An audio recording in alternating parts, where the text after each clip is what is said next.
चलिए। तो आइए फ्रेंड्स, करें शुरू। हम्म।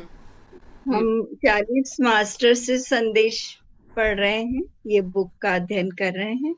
और ये सी अरुणा के हस्बैंड और उनको चैनलिंग हुई है। तो अब तक हमने काफी मास्टरों से ज्ञान लिया, संदेश लिया। आज हम दशरथ जी से संदेश लेंगे। तो सी अरुणा जी को सुबह 10:30 बजे 17 अगस्त 1994 को ये संदेश मिला कि आप सभी उस परिवार को अच्छी तरह से जानते हैं जिससे मैं ताल्लुक रखता हूँ। मैं आपको 3 महत्वपूर्ण संदेश देना चाहता हूँ। तो शुरू में ही उन्होंने हमें 3 संदेश पहुंचाए हैं।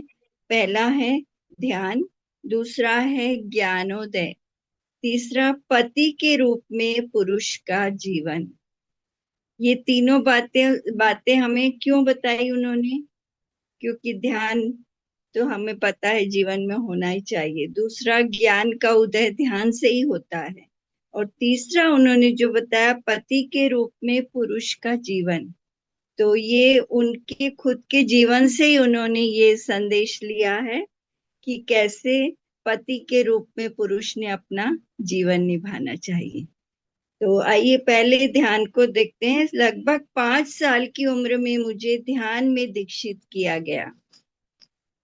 हम राजा और हमारे परिवार के लोग बहुत उत्सुक थे कि जब तक हम सिंहासन पर चढ़े तब तक हम बहुत अच्छे ध्यानी बन जाएं। आवश्यकता अनुसार मैं भी 12 वर्ष की आयु तक एक बहुत अच्छा ध्यानी बन गया। इतना ही नहीं, मैं हमेशा अपने दैनिक जीवन में ध्यान के अपने ज्ञान को व्यवहार में लाना सीख रहा था। जब तक मैंने अपनी पत्नियों के साथ बच्चे पैदा करने पर ध्यान नहीं दिया, तब तक बच्चे पैदा करना मेरे लिए स्वाभाविक नहीं था। केवल 7 दिनों के गहन और निरंतर ध्यान के बाद मुझे 4 बच्चे पैदा करने का वरदान दिया गया। जैसा कि आप सभी जानते हैं, ये सभी अद्भुत बच्चे थे जिनके लिए मैंने उनके पिता होने पर गर्व की भावनाओं को नहीं छिपाया। उन्हें बहुत गर्व था अपने चारों बेटों पे। प्रत्येक अपनी तरह का एक रत्न था, अत्यधिक बुद्धिमान और अद्वितीय। इन 4 पुत्रों के माता पिता होने के नाते हम सभी ने, मेरी पत्नियां और हमारे राज्य के अन्य सभी लोगों सहित, उनमें से किसी को भी अलग या किसी से भी बड़ा नहीं माना। जब तक कि मेरी सबसे प्यारी अत्यधिक शक्तिशाली पत्नी केकई ने जोर नहीं दिया कि राम को जंगल भेज दिया जाए और उसके बेटे को सिंहासन पर चढ़ने की अनुमति दी जाए। शुरुआत में मैं उसके बयान पर चौंका और वस्तुतः अपने राज्य के लोगों को देखने के लिए नहीं उठा। ऐसा इसलिए था क्योंकि पारंपरिक पिता की तरह ही मुझे अपने बड़े बेटे पर बहुत उम्मीद थी। मैं उसके स्थान पर किसी और के होने के बारे में सोच भी नहीं सकता था। यही थी सारी समस्या। क्या आपको नहीं लगता कि एक महान ध्यानी दशरथ ने एक मूर्खतापूर्ण कारण के लिए अपनी मृत्यु को मूर्खतापूर्ण तरीके से आमंत्रित किया? दूसरा है ज्ञानोदय। दशरथ के रूप में मैं प्रबुद्ध नहीं था। हाँ, यह सही है। अगर आपने ऐसा नहीं सोचा है तो इसका मतलब है आपके पास कोई समझ नहीं है, कोई ज्ञान नहीं है। अब मैं आपको बताऊंगा कि मैं असफल क्यों था। का क्या आप सभी जानते हैं कि उन दिनों हमारे राज्य के निकट कई महान गुरु थे। मूर्ख लोग और राक्षस लगातार इन गुरुओं को परेशान कर रहे थे। उन्हें सुरक्षा की जरूरत थी। राम को कुछ दिनों के लिए जंगल में जाकर ऋषियों को राक्षसों से बचाना था और वापस आकर लोगों पर शासन करना था। राम को यह करना था और राम की अनुपस्थिति में मुझे राज्य की देखभाल करनी थी।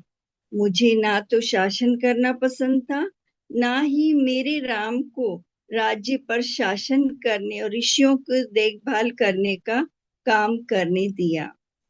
क्या यह एक प्रसिद्ध राजा की एक बुरी और अवांछित विशेषता नहीं है, जिसने आखिरकार अपना पूरा काम किए बिना खुद को मरने दिया? ये क्वेश्चन कर रहे हैं हमसे। हाँ, मान लीजिए मैं अपनी पत्नी से सहमत था। इसका मतलब कि मुझे एक राजा के रूप में रहना चाहिए था और कैकई की इच्छा के अनुसार राम को जंगल भेज देना चाहिए था और राज्य के प्रशासन में भरत की मदद करनी चाहिए थी। क्या यह एक अच्छा विकल्प नहीं था? मैं जी सकता था, लेकिन मैं राम के लिए तड़पता मरा। मैं बिल्कुल भी प्रबुद्ध नहीं था। मैं अपनी रोजमर्रा की समझ में जीवन का अर्थ नहीं देखा और ध्यान और उसके ज्ञान का अभ्यास पूरी तरह से नहीं किया। इसलिए मैं बुरी तरह मर गया।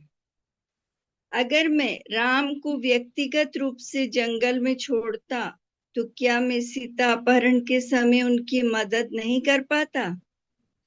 पर राम को वन भेजना है, यह शब्द सुनकर एक क्षण के लिए भी कहाँ सोचा। और मैं आप सभी पाठकों को गंभीरता से बताना चाहूंगा कि जीवन जीने और विभिन्न सबक सीखने के लिए है।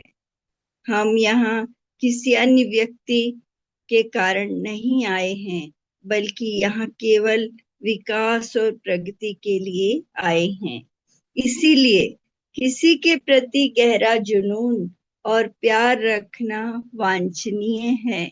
ये देखिए, उनका पश्चाताप बोल रहा है, एक एक बात में सत्यता है ना। कोई भी जो रहेगा बाप की जगह, वो इसी तरह सोचेगा, क्योंकि अत्यधिक मात्रा में भावनाओं को बाहर निकालना आपके और आपके आसपास के अन्य लोगों के लिए बेकार है। स्पष्ट रूप से कहने के लिए, केवल अपने लिए जियो। इससे जीवन में अपना सिद्धांत बनने दो। मेरे जीवन के इतिहास से सीखो कि जीने के बहुत से कारण हैं, लेकिन मेरा पूरा अवतार राम के वन में जाने पर मेरे अनावश्यक चिंतन करने के कारण बर्बाद हो गया। यदि आप सभी बुद्धिमान हैं और मेरे जैसे नहीं हैं, तो हमेशा याद रखें, यह आपका जीवन है और आप अकेले ही अपने जीवन का सहारा हैं। क्योंकि अगर आप जीते हुए सबक नहीं सीखते, तो आप कई महत्वपूर्ण सबक खो देंगे। और एक बार जब आप मर जाते हैं, तो मृत्यु के बाद जीवन की प्रगति स्पष्ट होती है। फिर भी यह एक बहुत लंबी और समय लेने वाली प्रक्रिया है। 70 साल के एक जीवन काल में आप जो सबक सीख सकते हैं, वह आपको सूक्ष्म दुनिया में सीखने के लिए लगभग 2 गुना समय लगेगा। तो दोस्तों, समय समय पर ध्यान करना सीखें और अपनी नकारात्मक मनोवैज्ञानिक भावनाओं को ठीक करें। अपने गुरु को समझें और ध्यान करें और अपने सभी दोषों और प्रगति के बारे में जानें। प्रगति उतनी ही सरल और आसान आदत है जितनी मुस्कान के साथ दोस्तों को बधाई देना। एक और उदाहरण है कि आप अपने घर में हर सुबह और काम पर जाने से पहले लोगों का अभिवादन करें। काम से घर आने पर बच्चों को नमस्ते कहें। अपनी पत्नी से पूछें उन्हें कौन सी डिश पसंद है और उसे तैयार करने में उनकी मदद करें। बच्चों के साथ घूमें, उनसे उनके स्कूल और दोस्तों के बारे में पूछें। मुझे यकीन है कि ये कुछ चीजें हैं जो कई लोग कभी नहीं करते। मैं पूरे विश्वास के साथ कह सकता हूँ कि आप इन छोटी छोटी रोजमर्रा के तौर तरीकों से बहुत सी नई चीजें सीखेंगे। कोशिश करें और खुद में और दूसरों में बदलाव देखें। नोटिस करें और अपने लिए जज करें कि आप कैसा महसूस करते हैं। ये कुछ जो आपकी समझ और जागरूकता बढ़ाने में आपकी मदद करेंगे। दूसरों और स्वयं की समझ और जागरूकता के इस पहलू को मैं आत्मज्ञान कहता हूँ। तो अपने आप को प्रबुद्ध करने में आपके पास दशरथ और उसकी गलतियों का एक उदाहरण है और रोजमर्रा की जिंदगी पर कुछ सरल नोट्स भी हैं। खैर, अब हम सबसे महत्वपूर्ण पहलू पर आते हैं। पति के रूप में पुरुष का जीवन कैसा होना चाहिए वो बताएं। सबसे पहले मैं आपको बताऊं कि एक पुरुष या महिला होने के नाते पृथ्वी पर कोई फर्क नहीं पड़ता जब तक आप इसका महत्व नहीं सीखते। यदि आप एक पुरुष हैं तो आपको एक सामाजिक प्राणी के रूप में कई भूमिकाएं निभानी हैं। एक महिला के साथ भी ऐसा ही है। उपरोक्त भूमिकाओं में वर्चस्व का प्रश्न कहाँ है, कोई नहीं कहेगा। लेकिन हाँ, एक पिता और पति के रूप में एक आदमी के सामने बहुत चुनौतियां हैं। और मैं दृढ़ता से मानता हूँ कि एक आदमी को बहुत काम करना पड़ता है। एक पिता और एक पति के नियम बहुत चुनौतीपूर्ण होते हैं, क्योंकि वही यह भूमिकाएं होती हैं जिन पर परिवार की पूरी नींव टिकी रहती है। जब तक आप एक पिता है और आत्मविश्वासी नहीं हैं, तब तक आप अपनी पत्नी और बच्चों के जीवन में आत्मविश्वास और सफलता के बीच नहीं बिठा सकते। बच्चे परिवार का बगीचा है और गृहिणी मुख्य माली है। बगीचा तभी खिलता है और फल देता है जब घर मानसिक और आध्यात्मिक रूप से स्वस्थ होता है। और एक प्यार करने वाला परिवार केवल उस समझ और प्यार के बंधन के साथ होता है जो गृहिणी को अपने पति से मिलती है। जब तक आप ध्यानी और प्रबुद्ध नहीं होते, अपने और दूसरों के बारे में अपनी समझ और जागरूकता बढ़ाने की कोशिश नहीं करते, आप एक पारिवारिक बंधन बनाने या विकसित करने में मदद नहीं कर सकते। और जब आप एक पारिवारिक बंधन नहीं बनाते, आपके पास कोई मनोवैज्ञानिक प्रतिक्रिया नहीं होगी। बिना किसी प्रतिक्रिया के आप किसी भी चीज से किसी को प्यार नहीं कर सकते।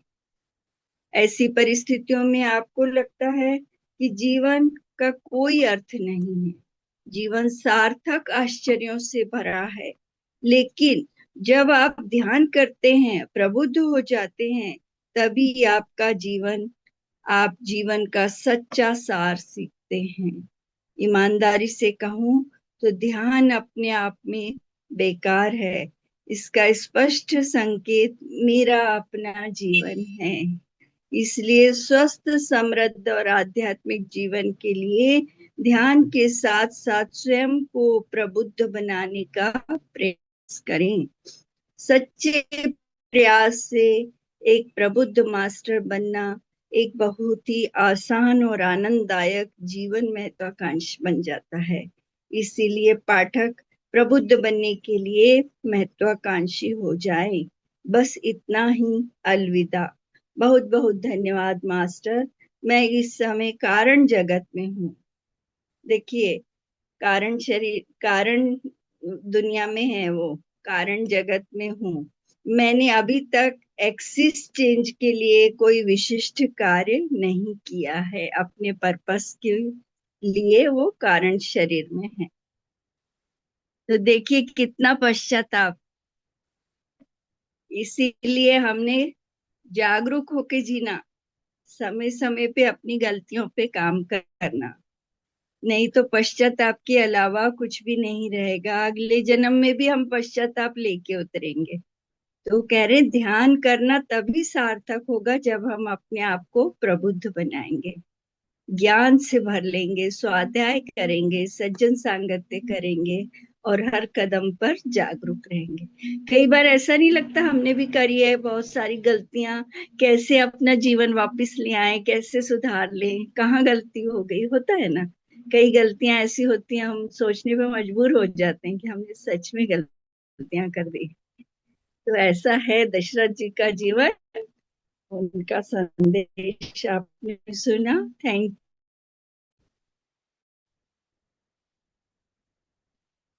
कविता मैम बोलिए। म्यूट है आप। आपने बहुत अच्छा समझा दिया है कि सबसे ज्यादा अपने आप को महत्व देना चाहिए, अपने को समझने की कोशिश करना चाहिए, अपने को बदलने की कोशिश करना चाहिए। अटैचमेंट के साथ डिटैचमेंट भी रखना है। अगर राम जी वनवास को बिल्कुल चले भी जाते तो वो जिंदा तो रह सकते थे ना, वो मोह के कारण गए हैं। बिल्कुल भले ही बिल्कुल। भगवान थे, वही। भगवान है, आज भी हैं, लेकिन उनका मोह उस टाइम जाग गया तो उनका जीवन समाप्त हो गया। तो उन्होंने अपने लिए बताया है कि तुम जागरूकता से जियो, अपने लिए जियो। तो बहुत अच्छा संदेश दिया है बिल्कुल। हमें। ये मोह क्योंकि वो ये जो भी है, बता रहे मोह हैं हमें कि आगे अगर नहीं बढ़ने देता है। बिल्कुल कह रहे हैं कि अगर मैं ऐसा नहीं करता तो कितने अच्छे से मैं राजपाट पूरा चलाता, भरत को गद्दी पर देखता था, राम वनवास जाते थे, उनके पीछे मैं सारा कार्य संभालता था। पर यही है कि अगर हम जागरूक हों तो हम ये गलतियां नहीं करते। बहुत अच्छा समय से संदेश दिया। पहले वो चले गए, ऐसा हो गया है ना, अपनी गलतियों के कारण, नहीं के अगला कारण। संदेश है हनुमान जी का। हाँ जी, आपको भी। पढ़ूं मैं? हम्म।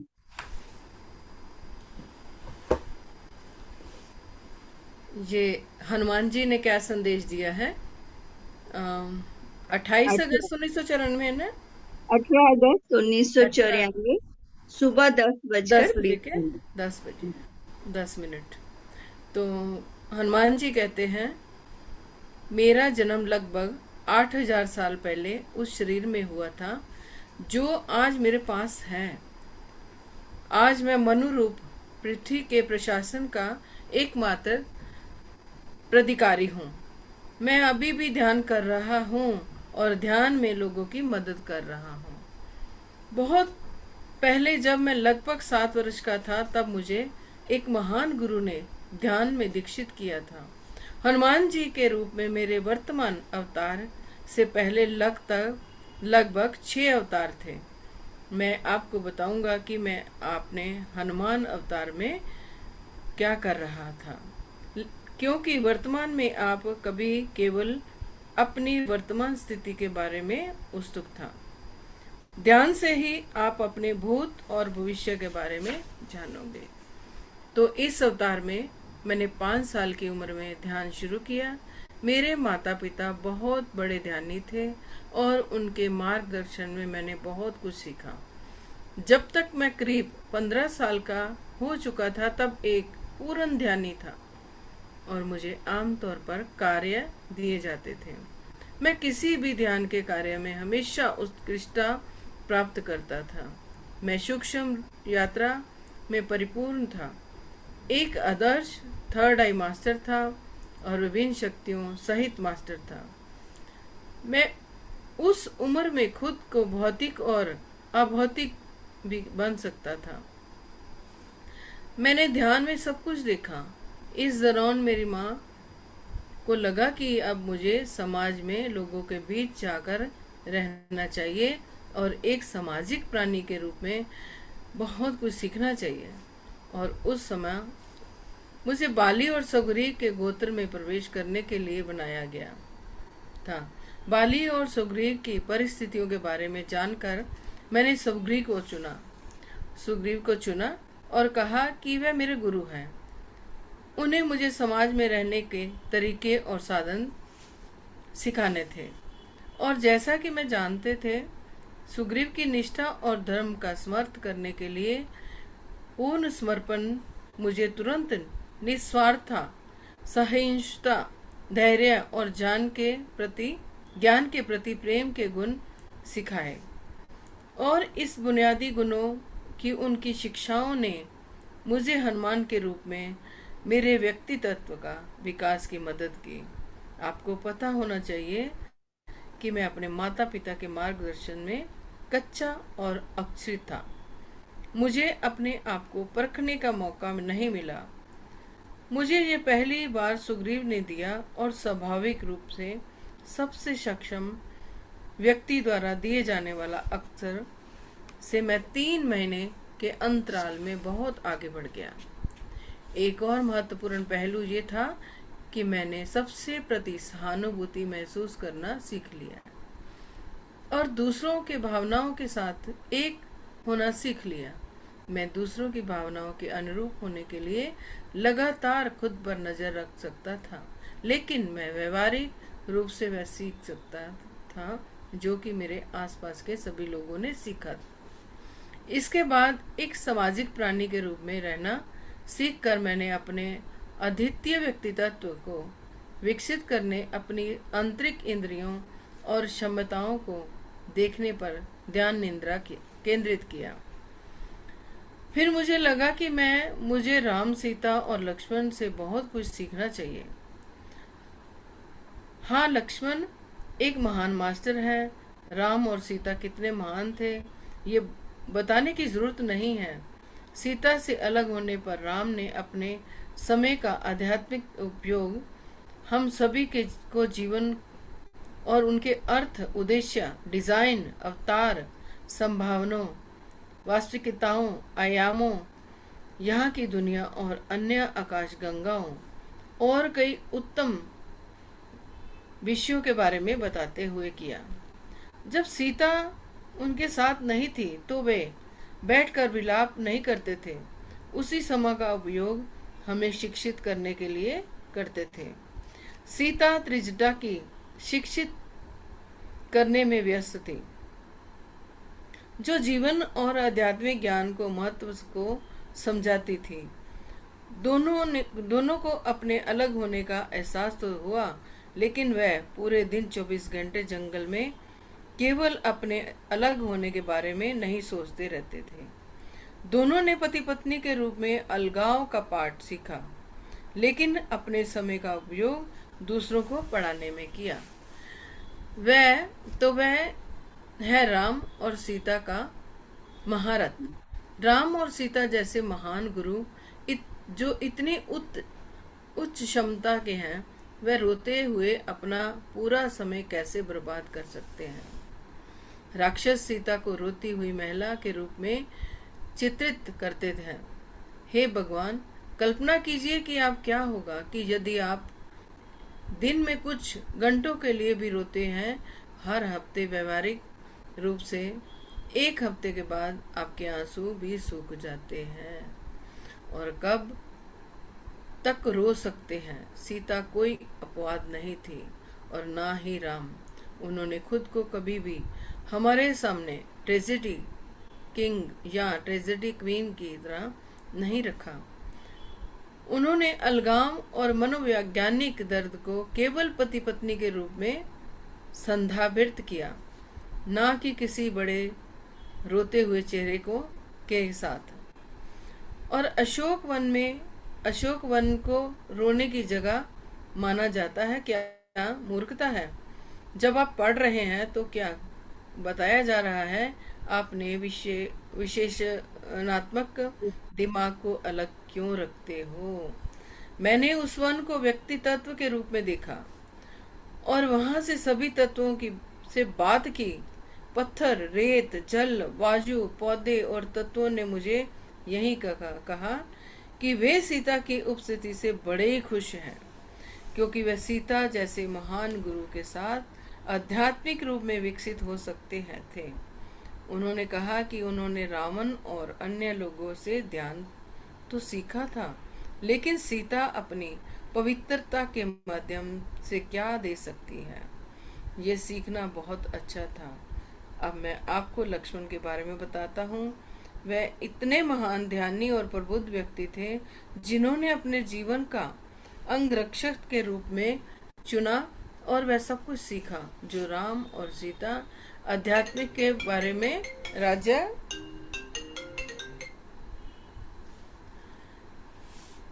राम और सीता आध्यात्मिक के बारे में जानते थे। राज्य में रहते हुए वह सब जानने के लिए जो सीता जानती थी वह उनके साथ रहे। जंगल में उन्होंने सभी से सीखने के लिए खुद को समर्पित कर दिया। हालांकि एक व्यक्ति के रूप में भावुक और उत्साहिक वे राम या सीता की तुलना में बहुत बुद्धिमान, स्थितियों का बेहतर न्याय करने वाले थे। यदि उन दोनों ने लक्ष्मण की बात सुन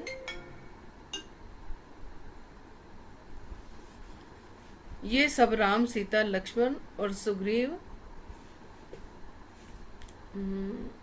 यदि उन हालांकि दोनों एक व्यक्ति के रूप में भावुक और उत्साही वे राम या सीता की तुलना में बहुत ही बुद्धिमान और स्थितियों का बेहतर न्याय करने वाले थे।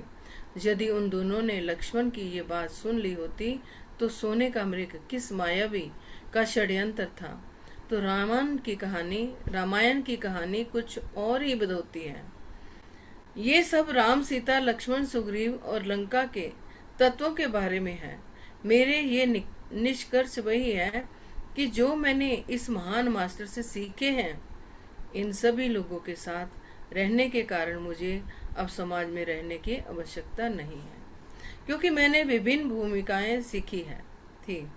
इन महान मास्टर के साथ बातचीत ने मुझे उनके बारे में सब कुछ जानने का मौका दिया। इस तरह एक अवतार में मैंने कई लोगों से बहुत कुछ सीखा।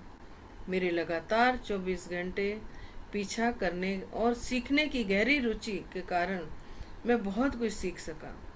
फिर मैं हिमालय में अपने गुरु के पास वापस चला गया। वर्तमान में मैं एक उच्च पद पर था, जिन्हें आप ब्रह्मा कहते हैं।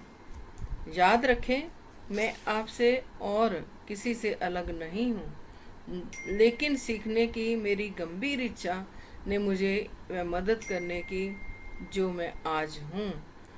मुझे अपनी उपलब्धियों पर गर्व और विश्वास है। अगर आप मेरे जैसा बनना चाहते हो तो सीखो। बस इतना ही नहीं, आपको बताना चाहता कि बहुत बहुत धन्यवाद आदरणीय गुरुजी। तो ये इनका बहुत अच्छा संदेश है, क्योंकि उन्होंने जो जन्म ही लिया था ये सीखने के लिए, तो भगवान राम जी के और सीता से उन्होंने बहुत अच्छे संदेश लिए और बहुत कुछ सीखा। उन्होंने अपना सारा संदेश दे दिया कि मैं इसलिए जन्म लिया था। तो हमको भी यही संदेश वो दे रहे हैं कि हमें हर किसी से सीखना चाहिए। जो भी गुरु मिले उनसे सीखो, आगे बढ़ो और उसको अमल करो। बहुत बढ़िया, बहुत अच्छा संदेश दिया है। तो वो तो बोल रहे मैं अब भी हूँ सबके साथ। तो श्वास यू है हमारा, ये वायु जहाँ से जाती है हमारी, ये हनुमानी है। आती हुई सांस और जाती हुई सांस, ये वायु पुत्र हनुमान वो हमारे भीतर में ही है। तो ये श्वास ही हम जो लेते हैं, तो हनुमान जी की यही पत्री जी ने कहा कि 40 दिन तुम अपने श्वास के साथ जुड़ जाओ तो तुम्हारा हनुमान चालीसा हो जाएगा। बहुत अच्छा संदेश दिया उन्होंने, और ज्यादा से ज्यादा